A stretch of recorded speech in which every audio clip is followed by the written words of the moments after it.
Hello everyone, welcome to our channel and another edition of Fatafat Food Safety video.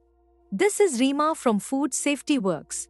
Today, we will learn about food receipt, procurement of raw materials and ingredients in a food establishment.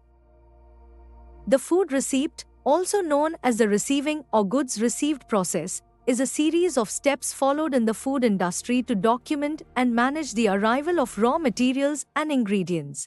It's a crucial part of ensuring food safety, quality control, and efficient inventory management. Supplier specifications. All incoming food materials should meet the documented specifications. All materials should conform to FSSAI standards. Supplier evaluation and monitoring system should be in place. The FBO shall make sure that this is in place through supplier control, certificate of conformity, incoming inspection, testing, review of labels, etc. The packing material that comes in direct contact with the food shall have a food grade certificate. Form E or COA must be provided by the supplier with each consignment. Approved suppliers. The raw materials should be obtained from approved suppliers. That is, all raw materials should be purchased from FSSAI licensed vendors.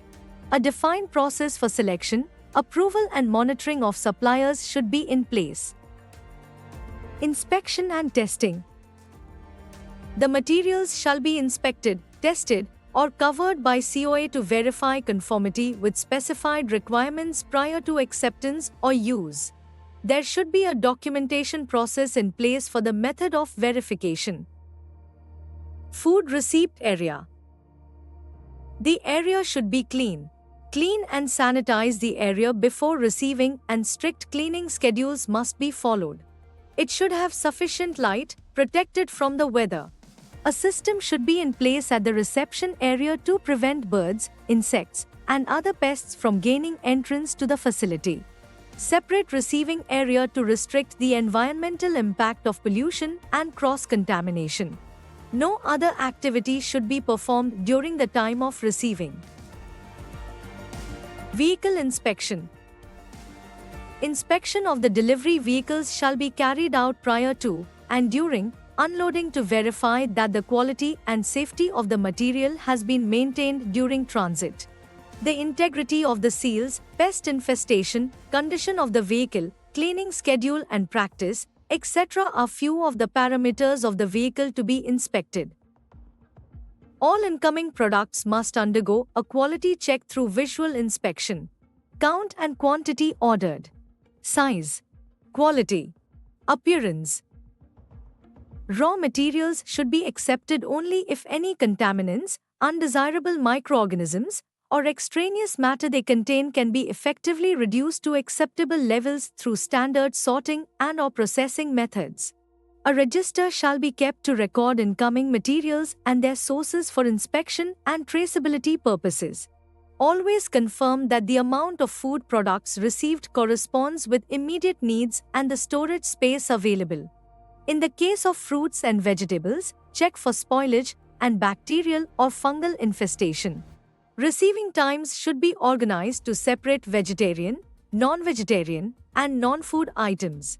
Meat and seafood should not be received together. Food and non-food products should be received separately.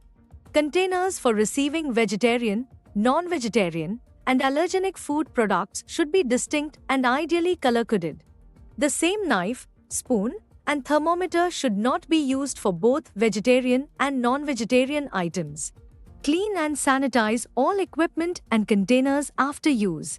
Return rejected materials to the supplier or store separately.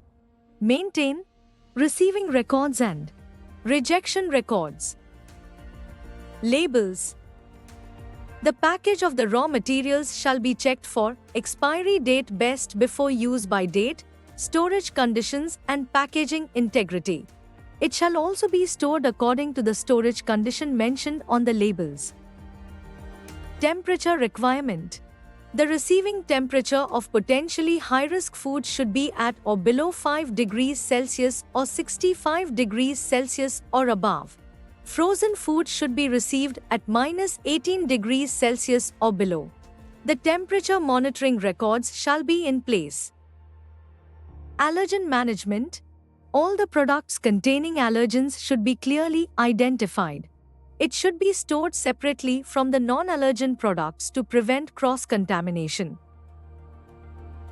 By adhering to these stringent receiving protocols, we can guarantee safety, quality, and demonstrate compliance with food safety regulations, fostering trust and transparency with our customers. Please do like and share this with your friends if you find this useful. And don't forget to visit our website www.foodsafetyworks.com to see how we can help you. Thank you.